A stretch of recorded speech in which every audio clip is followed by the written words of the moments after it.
I work at KWR, Water Cycle Research Institute in the Netherlands, and water is my passion. It started about 50 years ago at this river.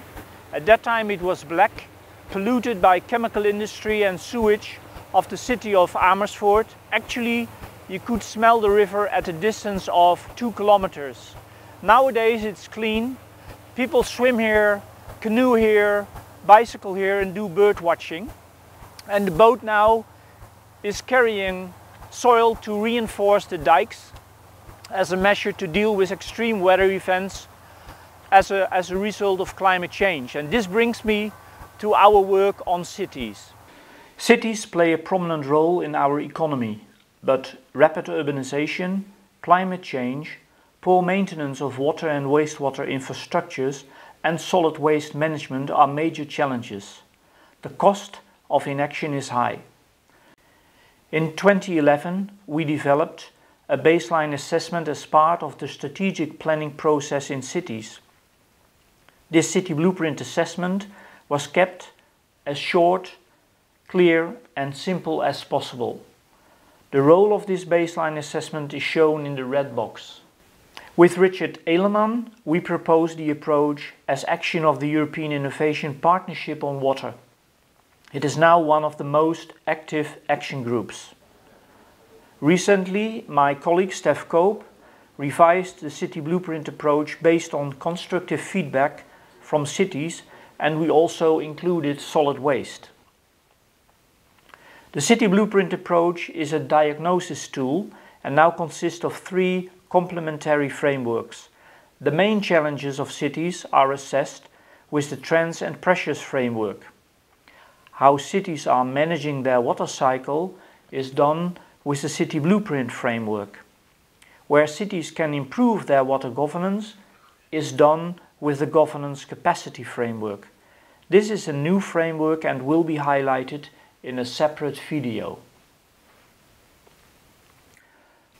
The trends and pressures framework comprises indicators for social, environmental and financial classes. These indicators have been scaled from 0 to 4 points, where a higher score represents a higher urban pressure or concern. The City Blueprint framework is a snapshot of current water management performance. It's a quick scan. The framework consists of 25 indicators divided over 7 categories. Indicator scores are shown in a spider diagram and range from 0, low performance, to 10, good performance. The Blue City Index, or BCI, is the geometric mean of these 25 indicators and also varies from 0 to 10.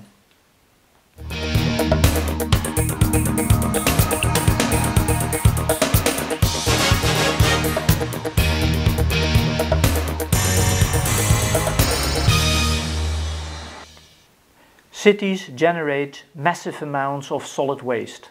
Poor waste management will lead to air, water and soil contamination. Open and unsanitary landfills may also contaminate drinking water and increase infection and transmit diseases. We show you the results of 3 cities: Ho Chi Minh City, Melbourne and Amsterdam. Ho Chi Minh City is a delta city in Vietnam with more than 8 million inhabitants. The city is vulnerable for flooding as a result of land subsidence, high rainfalls and climate change. Melbourne is the second most populous city in Australia. It has over 5 million inhabitants. Melbourne is a city with a moderate rainfall pattern, but between 1998 and 2007 it suffered from the so-called Millennium Drought. Amsterdam is the capital of the Netherlands and has about 800,000 inhabitants. It's also a delta city. Amsterdam and water are intimately connected. The name of the city refers to the Amstel River, which terminates in the well-known historical canals that run through the city centre. The results of the trends and pressures analysis for the 3 cities is summarized in this table. Ho Chi Minh City faces 5 major challenges, whereas Melbourne and Amsterdam are confronted with respectively heat risk and risk of flooding.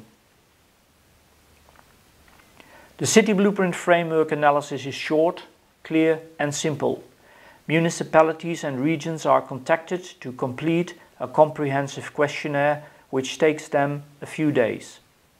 After the completion of the questionnaire, a radar chart of all indicators, the City Blueprint and the Blue City Index are provided. But the most important lesson from our work is that cities can greatly improve their water management if they share their best practices. When all the best indicator scores of all cities are plotted, we obtain an almost blue city. It means that technology is available and that the bottleneck in most cities is in the area of water governance. The indicator scores may facilitate sharing of knowledge, experiences and best practices between cities. Based on a cluster analysis of 45 cities, we can now distinguish 5 different categories of cities. This may guide cities in their transitions towards more sustainable water management and innovative urban planning, leapfrogging arrangements that have locked in many cities. Here are the results for 45 cities and regions published in 2015. And here is how they are distributed. Yes, the bias is on Europe and we absolutely need to include more cities in other global regions. In the Blue Cities project, we have developed user-friendly software for the analysis of the City Blueprint indicators. This facilitates the participation and reporting. Reports, publications and presentations are available from the following websites. Thank you for watching, and I hope that you will join us to assess your cities with the City Blueprint approach.